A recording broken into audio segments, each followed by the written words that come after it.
Bonjour à tous et bienvenue sur la chaîne Tablette Tactile. Alors aujourd'hui je vais vous présenter la toute nouvelle tablette de chez Samsung, haut de gamme, c'est la Galaxy Tab S4. Donc un an après la S3, elle vient donc la remplacer. C'est comme son aîné une tablette grand format. On va me dire, elle passe encore à une taille supérieure puisque la Galaxy Tab S3 était à 9,7 pouces, celle-ci est à 10,5 pouces. Donc niveau design, sur la face arrière, comme vous le voyez, ça reste très classique. On a un appareil photo qui ressort légèrement, avec le flash, une coque en verre. Ça reste classique sur l'arrière. On retrouve 4 haut-parleurs AKG, qui étaient déjà présents sur la Galaxy Tab S3 à son époque. Ce qui change en fait, c'est surtout l'avant, parce qu'on n'a plus du tout de bouton physique. Sur les précédents modèles, on avait un bouton Home et 2 boutons tactiles, style Android. Là, on n'a plus rien, ce qui fait que les bords d'écran sont beaucoup plus fins. Et pour le déverrouillage, on passe sur de la reconnaissance faciale et d'iris. Donc, le fait qu'il n'y ait plus de boutons, ça permet vraiment d'avoir des bords beaucoup plus resserrés, même si c'est pas aussi resserré que sur des smartphones borderless comme le Mi Mix 2 de Xiaomi. Pour une tablette, ça reste vraiment pas mal, c'est très agréable. On profite vraiment d'une belle dalle très large. C'est vraiment super pour le multimédia. En plus, comme d'habitude, on est sur une dalle Super AMOLED, donc très belle couleur, très beau contraste. C'est vif, c'est vraiment joli. C'est une tablette vraiment super agréable pour le multimédia et l'usage au quotidien. Pour ça, pas de problème. Bon, à noter quand même que, comme sur toutes les dalles AMOLED que j'ai pu tester, quand on incline la tablette, on a tendance à avoir un effet bleuté qui se produit. C'est pas bien gênant, mais c'est vrai que quand on est à plusieurs à regarder des photos de famille, par exemple, les personnes qui sont le plus sur le côté vont avoir un effet bleu à l'écran. C'est pas super pour une tablette qui vaut quand même 699 € en prix de base. Mais ça, malheureusement, c'est inhérent à toutes les dalles Super AMOLED. Niveau interface, contrairement à la S3, Samsung passe sur sa nouvelle interface Experience qui remplace TouchWiz.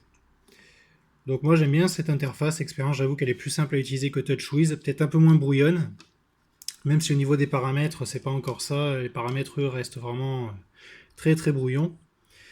Experience est vraiment très sympa à utiliser. Elle intègre aussi Bixby, l'assistant de Samsung. Il n'est pas encore utilisable à la voix malheureusement. Et peut-être qu'en français il faudra encore attendre un moment avant de l'avoir.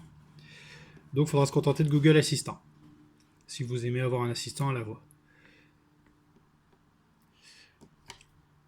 Autre atout de cette tablette, le stylet. Donc il est inclus dans le package, pas besoin de l'acheter à part. Bon, petit inconvénient, c'est qu'il n'est pas magnétique, on ne peut pas le fixer pour transporter sur la tablette. Ça, c'est un peu dommage. Ce petit stylet, pareil, comme vous voyez, le design a été revu. Il fait toujours 4096 points de pression, il est très précis, il fonctionne très bien. Après, est-ce qu'il est vraiment utile pour le quotidien? Pas forcément. C'est vrai que c'est sympa d'avoir quelques commandes au stylet. Par exemple, on peut faire une capture d'écran et puis la modifier. On peut créer une note, c'est ce qu'on va faire. Voilà. On crée une note rapide. Voilà. Donc ça peut être sympa. Mais bon, à mon sens, c'est pas pour ça qu'il faut acheter la tablette. C'est vraiment pas. À moins que vous soyez un dessinateur accompli, n'achetez pas la tablette uniquement pour le stylet. Autre fonction quand même sympa du stylet que j'avais déjà eu l'occasion de tester sur le Galaxy Note 8. Quand l'écran est éteint, vous l'approchez, vous appuyez sur le bouton et vous pouvez rentrer vos notes directement sur l'écran éteint. Pas besoin d'ouvrir la tablette, chercher une application. Je sais pas si on voit, voilà, j'ai écrit sur l'écran éteint et après on enregistre dans les notes. Donc ça c'est plutôt sympa. Voilà, ça donc c'est au niveau du stylet. Donc on va redéverrouiller la tablette avec la reconnaissance faciale. Donc c'est un peu moins rapide que la lecture d'empreintes, mais pour ma part ça a plutôt bien fonctionné durant les tests. Donc finalement on se passe du lecteur d'empreintes sur cette tablette, aucun problème. À mon sens, ce qui différencie vraiment la Galaxy Tab S4 par rapport à ses concurrentes, c'est le mode DeX. Alors DeX, on l'avait déjà vu sur les Galaxy S8 et Note 8. À l'époque, il fallait utiliser un socle spécifique et le brancher à l'ordinateur pour passer en mode DeX. Ici, c'est natif. Vous pouvez utiliser DeX nativement. Il suffit ensuite de rajouter un clavier sur le port Pogo qui est ici, une souris sans fil, et la tablette se transforme en un vrai petit hybride. Comme vous voyez là, je suis sur l'interface DeX. On a quelque chose qui ressemble un peu à du Chrome OS, du Windows 10, vraiment en cherchant bien, hein, mais une sorte d'interface PC. On a un menu démarrer en bas, on a nos icônes sur le bureau, on a nos barres de notification ici. Et franchement, je trouve que c'est plutôt sympa, parce que ça fonctionne vraiment bien. On peut lancer plusieurs applications à la fois, par exemple, voilà, je vais lancer Excel. On peut les déplacer, on peut redimensionner nos fenêtres, on peut les passer en grand écran. Voilà, ça transforme un peu cette tablette en vrai petit PC, quoi.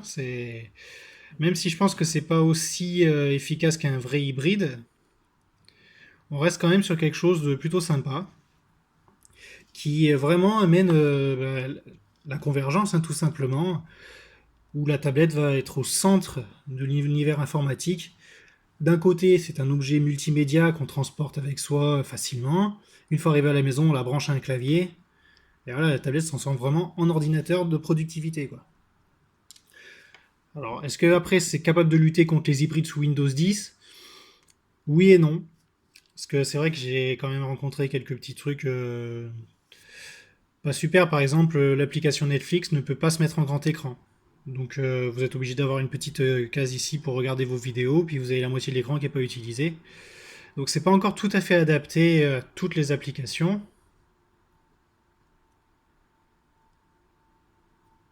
Voilà, Netflix, je peux pas l'agrandir plus que ça. Donc j'ai vraiment une petite case Netflix. Après, ça peut être sympa en effet si vous restez comme ça, puis vous faites votre productivité sur une autre partie de l'écran. Après, est-ce que ça remplace un ordinateur? Pour l'instant, à mon sens, pas vraiment. On est plus vraiment sur quelque chose qui s'approche du Chromebook. C'est pour la petite productivité, on va dire. Mais ça reste quand même. Il y a un pas de plus par rapport au DeX que j'ai eu l'occasion de tester l'an dernier. Il y a vraiment eu des progrès. Donc, je pense que dans les mois à venir, ça va vraiment être intéressant de suivre cette technologie et voir où ça va amener les tablettes tactiles. Je pense qu'il y en a beaucoup qui vont s'inspirer de ce mode pour faire leur propre tablette hybride, on va dire, sous Android. Voilà. Donc je pense avoir fait déjà un bon tour de ce qui est capable de faire cette tablette. Au niveau des regrets, c'est niveau puissance. J'aurais bien aimé voir autre chose qu'un Snapdragon 835, hein, qui a quand même plus d'un an. Même si c'est un processeur qui reste haut de gamme. Je l'utilise sur mon Mi 6 au quotidien, c'est vrai qu'il tourne très bien. Je pense que quand même Samsung aurait pu faire l'effort de fournir un Snapdragon 845, qui est le tout dernier de chez Qualcomm, sachant que la tablette coûte quand même 699 €. Donc c'est vraiment une tablette haut de gamme, très haut de gamme, qui limite quasiment plus cher que les iPads de base de chez Apple, hein. Donc ça fait quand même un investissement pas négligeable. Donc c'est vrai que niveau puissance, j'aurais aimé voir un peu plus de puissance sous le capot, même si la tablette s'en sort très bien. Vous voyez, l'interface est fluide. C'est vraiment très agréable à utiliser. Donc ça, c'est un petit défaut. Après, le prix, bien évidemment, le prix est très élevé, surtout si vous décidez d'acheter les accessoires. Le clavier lui-même coûte 150 €, sachant que si après il faut rajouter une souris Bluetooth, il faut rajouter au moins 20 ou 30 €. Vous montez presque à plus de 800 € si vous achetez vraiment tous les accessoires Samsung nécessaires à faire fonctionner cette tablette à son potentiel maximal. Donc ça fait quand même une grosse facture, on monte à un prix qui est supérieur à celui de quelques hybrides qui sont quand même très bons. Donc voilà. Mon conseil, vous pouvez foncer sur cette tablette, mais attendez une baisse de prix. Attendez clairement une baisse de prix. Quand elle sera à moins de 500 €, oui, franchement, ça vaut largement le coup parce qu'elle est vraiment très très bien cette tablette. Excellente expérience multimédia, le son est très bon grâce aux 4 haut-parleurs AKG disposés sur chaque coin. En plus, comme vous pouvez le constater, on a aussi la prise casque, donc ça c'est pas mal. Après aussi, ce qui m'embête un peu, c'est niveau connectique. Pour profiter d'une sortie vidéo, il faut acheter l'adaptateur Samsung, pareil, qui coûte 50 euros. 40 ou 50 euros, enfin voilà, toujours un truc en plus à acheter. Alors qu'une sortie HDMI direct, ça aurait pas été impossible à mettre sur une tablette de cette taille. Voilà, mais en dehors de ça, vraiment, excellente tablette. Très convaincu par cette tablette. Donc je vous la recommande. Si vous la trouvez en promotion, n'hésitez pas. Voilà, donc je vais arrêter ici pour cette partie vidéo. Je vous invite à lire le test complet. Laissez vos commentaires soit sur l'article, soit sur la vidéo, vos questions, n'hésitez pas. Sur ce, je vous dis à la prochaine. Ciao!